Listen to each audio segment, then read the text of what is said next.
आज मैं आपको एक बहुत ही मजेदार कहानी सुनाने जा रही हूँ। एक गांव में एक साधु रहता था।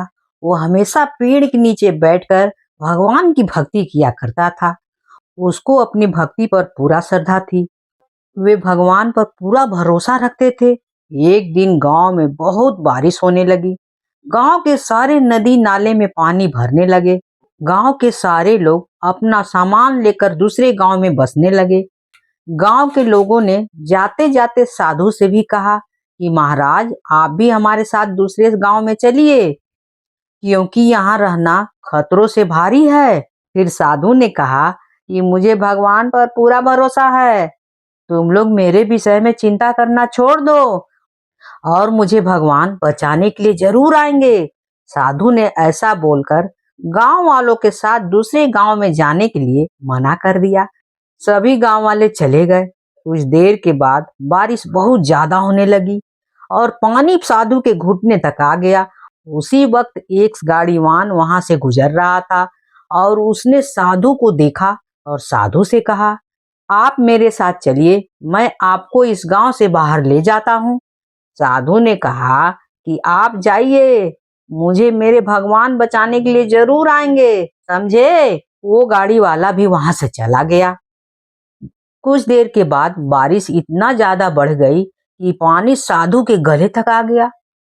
तभी एक नाविक वहां से गुजर रहा था और उसने इस साधु को देखा और कहा कि आप मेरे साथ चलिए, मैं आपको इस गांव से बाहर ले चलता हूँ। साधु ने उस नाविक से कहा कि आप जाइए, मुझे मेरे भगवान बचाने के लिए जरूर आएंगे, समझे ना, जाओ यहाँ से। और नाविक भी वहां से चला गया। अब क्या हो थी, बारिश बहुत तेजी से हो रही थी और पानी बढ़ता ही जा रहा था। इसलिए साधु अब उस पेड़ के ऊपर बैठ गए और भगवान की भक्ति करने लगे। कुछ देर के बाद वहां से बचाव कर्मी हेलीकॉप्टर से गुजर रहे थे और उन्होंने इस साधु को देखा। उन्होंने साधु से कहा कि आप हमारे साथ चलिए, हम आपको बचाने आए हैं। इस बार भी साधु ने यही कहा कि आप जाइए, मुझे मेरे भगवान बचाने जरूर आएंगे। बहुत समझाने पर भी साधु महाराज ने उनकी एक न सुनी और वह बचाव कर्मी भी वहां से चले गए। आखिर में पानी बढ़ जाने से साधु महाराज डूब गए और उनकी मृत्यु हो गई। मृत्यु के बाद वह साधु भगवान के पास गए और भगवान से पूछा, मैंने सारी जिंदगी आपकी भक्ति की और आप पर पूरा भरोसा रखा, फिर भी आप मुझे बचाने क्यों नहीं आए। भगवान ने कहा कि तुमने किसने कहा कि मैं तुम्हें बचाने के लिए नहीं आया था। तुम याद करो, वह गांव वाले लोग जो गाड़ी वाले थे, वो नाविक, वो बचाव कर्मी, सभी कौन थे। वे तो मैं ही तो था। वे सभी मेरे भेजे हुए दूत ही तो थे। पर तुमने सही अवसर की पहचान नहीं की और उसी वजह से तुम्हारी मृत्यु हो गई। अब मैं क्या करूं बताओ। फिर उसके बाद साधु महाराज ने भगवान से माफी मांगी और उनकी शरण में हो लिया। एक दिन राजा के एक 10 साल पुराने मंत्री से कोई गलती हो जाती है। राजा अपने मंत्री से बहुत क्रोधित होते हैं। वह यह तय करते हैं कि मैं इस मंत्री को जंगली कुत्तों से मौत की सजा दूंगा। राजा ने मंत्री को जंगली कुत्तों के सम्मुख फेंकवाने का आदेश दे दिया। सजा देने से पहले राजा ने मंत्री से उसकी आखिरी इच्छा पूछी। मंत्री ने राजा से कहा कि मैंने आपकी 10 साल की सेवा किया है, इसलिए मैं सजा पाने के लिए पहले आपसे 10 दिनों का मोहलत चाहता हूँ। सजा देने से पहले राजा ने मंत्री से उसकी आखिरी इच्छा पूछी। मंत्री ने राजा से कहा कि मैंने आपकी 10 साल से सेवा की है, इसलिए मैं सजा पाने से पहले आपसे 10 दिनों की मोहलत चाहता हूँ। राजा ने कहा, अच्छा ठीक है, मैं तुम्हें 10 दिनों की मोहलत देता हूँ। 10 दिनों के बाद राजा के सैनिक मंत्री को पकड़ ले आते हैं। राजा का आदेश मानते हुए सैनिक उस मंत्री को जंगली कुत्तों के सामने फेंक देते हैं। किंतु राजा ने जो सोचा था उससे कुछ उल्टा ही होता है। वो जंगली कुत्ते मंत्री पर टूट पड़ने की बजाय अपनी पूंछ हिला हिला कर मंत्री के ऊपर कूदने लगते हैं। वे जंगली कुत्ते मंत्री का पैर चाटने लगते हैं। यह सब देखकर राजा आश्चर्यचकित हो जाते हैं। राजा ये सोचने लगते हैं कि आखिर इन जंगली कुत्तों को क्या हुआ, ये कुत्ते इस तरह क्यों व्यवहार कर रहे हैं। अब राजा से रहा नहीं गया और उन्होंने मंत्री से पूछ ही लिया, यह सब क्या चल रहा है मंत्री, ये जंगली कुत्ते तुम्हें काटने के बजाय तुम्हारे साथ क्यों खेल रहे हैं, बताओ। मंत्री ने जवाब दिया, राजन, मेरे सजा से पहले आपसे 10 दिनों की मोहलत ली थी और उसी समय मैं इन बेजुबान जंगली कुत्तों की सेवा में व्यस्त हो गया। मैं हर रोज इन कुत्तों को खाना खिलाता और उनकी अच्छे से ध्यान रखता था। ये कुत्ते इतने जंगली होने के बावजूद भी मेरी 10 दिनों की सेवा को नहीं भूल पाए और आप राजा यानी कि प्रजा के पालक होकर भी मेरी 10 वर्षों की सेवा भूल गए और आपने मेरी एक छोटी सी गलती पर इतनी बड़ी सजा सुना दी। बताइए। राजा अपनी बुद्धि पर बहुत शर्मिंदा हुआ और मंत्री को बहुत सारे पुरस्कार दिए और उसका सम्मान बढ़ाया। एक दिन महाराज कृष्णदेव राय अपने दरबार में बैठे हुए थे। राजकाज का काम संपन्न हो चुका था।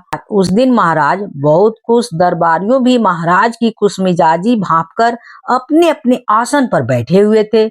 महाराज ने अचानक दरबारियों से सवाल किया, बादल क्या कहता है। दरबारियों ने एक स्वर में कहा, पानी बरसाता है। महाराज ने फिर पूछा, बादल कैसे बनता है। पानी जब गर्म होता है तब वह भाप में बदल जाता है और वही भाप आकाश में जाकर बादल बन जाता है। दरबारियों ने फिर एक स्वर में जवाब दिया। महाराज इसी तरह कुछ कुछ पूछते रहे और सभी दरबारी उसका जवाब देते रहे। इस बतकही के दौरान महाराज ने अचानक पूछ लिया, यह दुनिया किसने बनाई है। दरबारियों ने जवाब दिया, भगवान ने। और किसने। महाराज ने फिर पूछा, भगवान क्या करते हैं। इस प्रश्न के साथ ही दरबार में सन्नाटा छा गया। महाराज कृष्णदेव राय कुछ देर तक दरबारियों को देखते रहे, लेकिन जब कोई भी दरबारी कुछ नहीं बोला तब उन्होंने दरबारियों को प्रेरित करते हुए कहा, भाई आप सभी इतने विद्वान हैं, कोई तो कुछ बोलिए। इसके बाद भगवान के कार्य को लेकर दरबारियों में बहस सी होने लगी। किसी ने भगवान को दुनिया के कार्य व्यापार चलाने वाला बताया तो किसी ने कहा कि आदमी के काम काज में भगवान कोई दखल नहीं देते हैं। भगवान के कार्य के बारे में जैसे ही कोई दरबारी अपनी कोई युक्ति देता, वैसे ही दूसरा दरबारी अपने तर्क से उस युक्ति को गलत ठहरा देता। दरबार में देर तक बहस होती रही, वैसे ही दूसरा दरबारी अपने तर्क से उस युक्ति को गलत ठहरा देता। दरबार में देर तक बहस होती रही, कोई नतीजा नहीं आया। इसी बीच दरबार में गोपाल भांड़ आ गए। दरबार में आकर वह अपने आसन पर बैठ गए और चुपचाप दरबारियों में चल रही बहस को सुनते रहे। महाराज जब किसी भी दरबारी की बात से सहमत नहीं हो पाए तब उन्होंने गोपाल भांड़ से कहा, गोपाल अब तुम ही बताओ कि भगवान क्या करते हैं। गोपाल ने मुस्कुराते हुए कहा, महाराज इस प्रश्न का उत्तर तो मैं दूंगा जरूर, मगर उत्तर पाने के लिए मुझे आप अपना राजसी लिबाब धारण करने तथा सिंहासन पर बैठने की इजाजत दें। इसके बाद ही आप मेरे वस्त्र पहनकर मेरे आसन पर बैठ जाएं। इसके बिना इस प्रश्न का उत्तर देना बहुत ही कठिन है। महाराज कृष्णदेव गोपाल भांड़ की तीक्ष्ण बुद्धि के कायल थे। उन्होंने इतना तो समझ ही लिया था कि गोपाल इन दरबारियों से अलग किस्म की बात करने जा रहा है, इसलिए उत्सुकतावश उन्होंने वैसा ही किया जैसा गोपाल ने कहा। गोपाल राजसी लिबाब पहनकर सिंहासन पर बैठ गया और महाराज कृष्णदेव गोपाल के साधारण लिबाब में उसके आसन पर जाकर बैठ गए। राज सिंहासन पर बैठने के बाद गोपाल ने राजा कृष्णदेव राय तथा दरबारियों से कहा, अब तक आप में से किसी ने भगवान के कार्य के बारे में सही उत्तर नहीं दिया है। मैं आपको बताता हूँ कि भगवान क्या करता है। इतना कहने के बाद गोपाल भांड़ कुछ देर तक चुप हो गए। फिर उसने दरबारियों से कहा, एक बार आप मुझे देखें और एक बार महाराज को, और यह बताएं कि आप क्या समझे। हाँ बताइए। दरबारी कुछ समझ नहीं पा रहे थे कि राज सिंहासन पर बैठा गोपाल भांड़ उन्हें क्या समझाना चाहता है। उन्होंने एक बार गोपाल भांड़ को देखा और फिर महाराज कृष्णदेव को। उन्हें फिर भी कुछ समझ में नहीं आया। उन्हें शांत देखकर गोपाल भांड़ ने उनसे पूछा, क्या आप लोगों की समझ में आ रहा है कि भगवान क्या करते हैं? दरबारियों ने फिर कहा, नहीं, कुछ नहीं समझ में आ रहा है। गोपाल भांड़ ने पूछा, महाराज, और मुझको देखकर भी आप कुछ नहीं समझ पाए कि भगवान क्या करते हैं? दरबारियों ने जवाब दिया, नहीं, कुछ भी नहीं समझ में आया, आप बताइए जल्दी से। महाराज कृष्णदेव राय उतावले हो रहे थे। उन्होंने गोपाल भांड़ से कहा, गोपाल, अब पहेलियां मत बुझाओ और साफ साफ बताओ भगवान क्या करते हैं। तब गोपाल ने विनम्रता से कहा, भगवान ही वह है शक्ति जो राजा को रंक और रंग को राजा बना देते हैं। हाँ, समझ में आई बात? इसी के कारण भगवान को सर्वशक्तिमान कहा जाता है। गोपाल का उत्तर सुनकर दरबारी वाह वाह करते रहे और महाराज कृष्णदेव ने प्रसन्न होकर गोपाल भांड़ को गले लगा लिया। एक दिन महाराज कृष्णदेव अपने दरबार में बैठे हुए थे।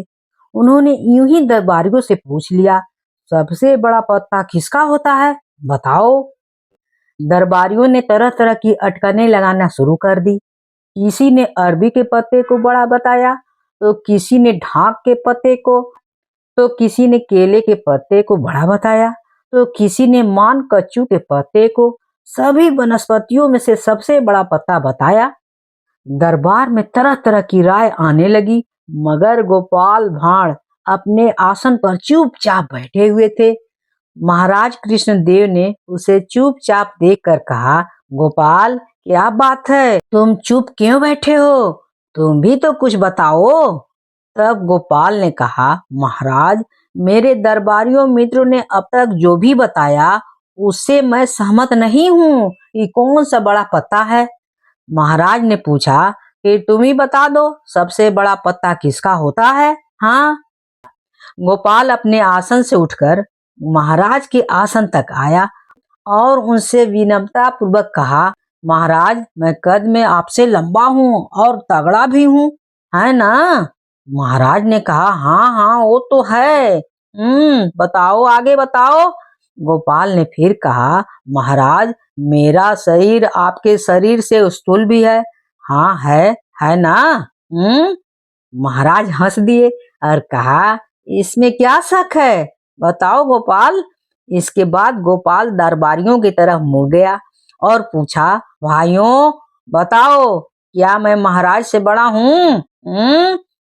दरबारियों ने गोपाल भांड़ के सवाल से आश्चर्यजनक रह गए और सभी ने समवेत स्वर में कहा, नहीं नहीं। तब गोपाल भांड़ ने कहा, महाराज, इस समय ये लोग ठीक कह रहे हैं कि मैं आपसे बड़ा नहीं हूँ और नहीं हो सकता हूँ।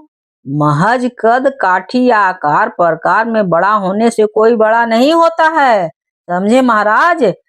पत्ते को बड़ा बताने में ये लोग कहीं भूल कर बैठे हैं। हाँ, इन लोगों ने किसी पत्ते को बड़ा बताने में उसके आकार प्रकार, उसकी लंबाई चौड़ाई पर ही ध्यान दिया है।